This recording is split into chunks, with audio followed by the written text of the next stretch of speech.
কর্তৃক আয়োজিত বার্ষিক সাংস্কৃতিক অনুষ্ঠানের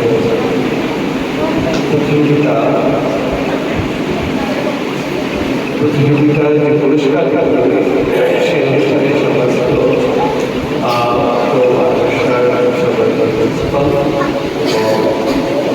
বর্তমান মাদ্রাসার সম্মানিত পরিচালক এবং এই ক্যাম্পাসের প্রধান সহ শিক্ষকবৃন্দ এবং আমার প্রিয় ছাত্র ভাইরা, আসসালামু আলাইকুম।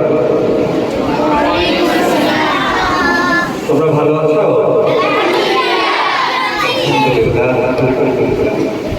একটি ছোট ছোট বাবুরা, অত ছোট সে তার বাবা মা ছেড়ে এখানে পড়তে আসছে। আমাদের উদ্দেশ্য হচ্ছে আল্লাহ রাব্বুল আলামিন আমাদেরকে যে উদ্দেশ্যে সৃষ্টি করেছেন তোমরা সবাই জানো তো, আমাদেরকে আল্লাহ রাব্বুল আলামিন তার খলিফা হিসেবে সৃষ্টি করেছেন, তাই না? খলিফা মানে হচ্ছে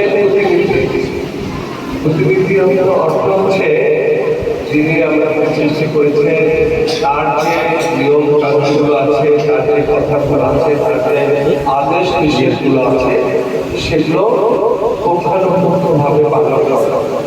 আর সেই পালন করার প্রথম পদক্ষেপ হিসেবে আমরা আল্লাহ রাব্বুল আলামিনের দেয়া যে কোরআন, সেই কোরআনকে আমরা শিখেছি, তাই না? তোমরা কোরআন শিখছো না?